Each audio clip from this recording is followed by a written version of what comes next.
Welcome to the Joe Wild Morning Poem Show. And this is the second of the Duino Elegies, in which Rilke continues the theme of the terrifying angel, which could be the angel of death, of course, but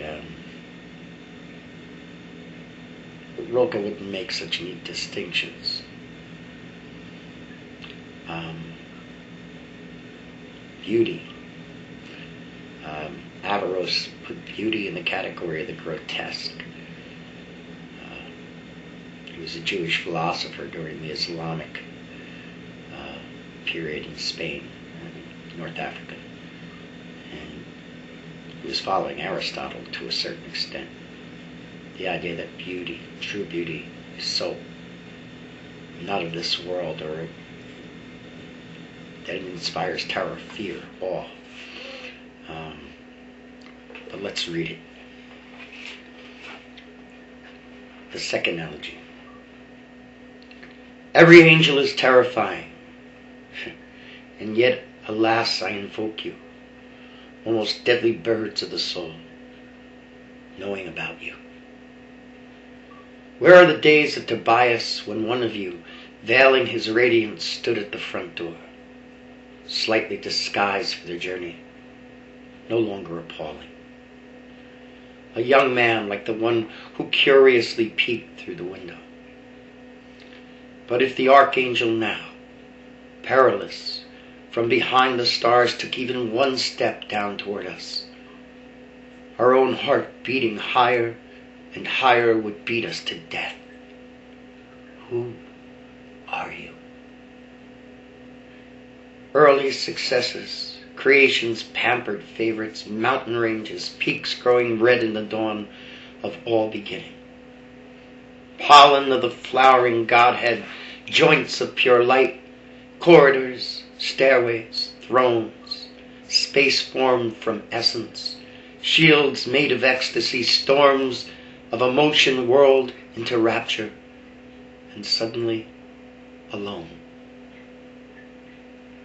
Mirrors, which scoop up the beauty that has streamed from their face and gather it back into themselves entire. But we, when moved by deep feeling, evaporate. We breathe ourselves out and away. From moment to moment, our emotion grows fainter, like a perfume. Though someone may tell us, yes, you've entered my bloodstream, the room, the whole springtime is filled with you. What does it matter? He can't contain us. We vanish inside him and around him. And those who are beautiful, oh, who can retain them? Appearance ceaselessly rises in their face and is gone, like dew from the morning grass.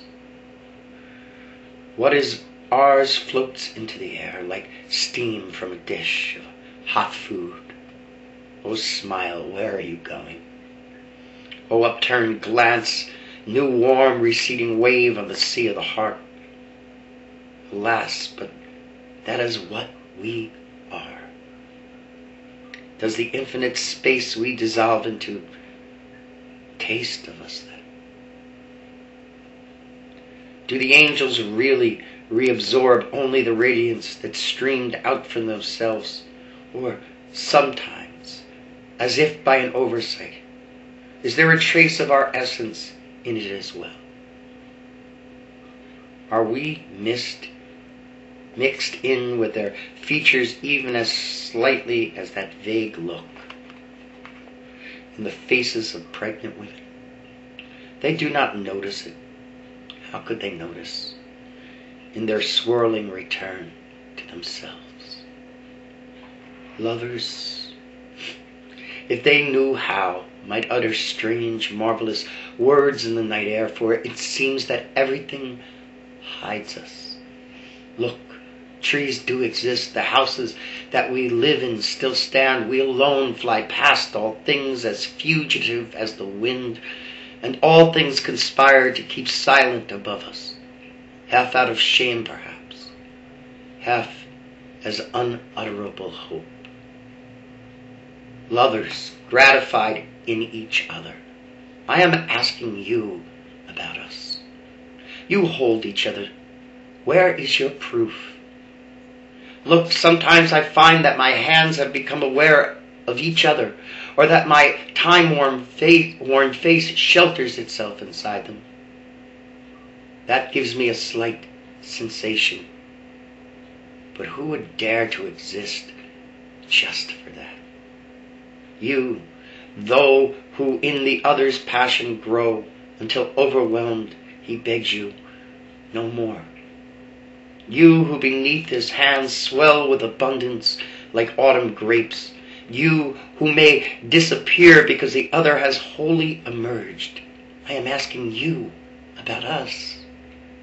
I know you touch so blissfully because the caress preserves, because the place you so tenderly cover does not vanish, because underneath it you feel pure duration, so you promise eternity, almost from the embrace.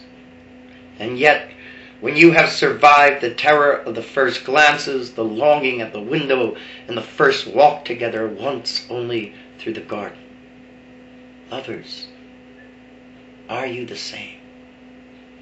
When you lift yourselves up to each other's mouth and your lips join drink against drink, oh, how strangely each drinker seeps away from his action. Weren't you astonished by the caution of human gestures on addicts' gravestones? Wasn't love and departure placed so gently on shoulders that it seemed to be made of a different substance than in our world? Remember the hands, how weightlessly they rest, though there is power in the torsos. These self-mastered figures know we can go this far. This is ours, to touch one another this lightly. The gods can press down harder upon us, but that is the gods' affair. If only we too could discover a pure, contained human place, our own strip of fruit-bearing soil between river and rock. For our own heart always exceeds us, as theirs did. And we can no longer follow it, gazing into images that soothe it, or into the godlike bodies where, measured more greatly, it achieves a greater repose. The second Duino Elegy. Tobias, by the way, it's a part of the Catholic Bible, not the Protestant, is a love story and a story of healing. And the angel in that story is Raphael. And there's a beautiful prayer invoking the angel Raphael, the archangel, in which it says, "Do not leave me as a stranger in the kingdom of joy, all ignorant of my countrymen." The second Duino Elegy.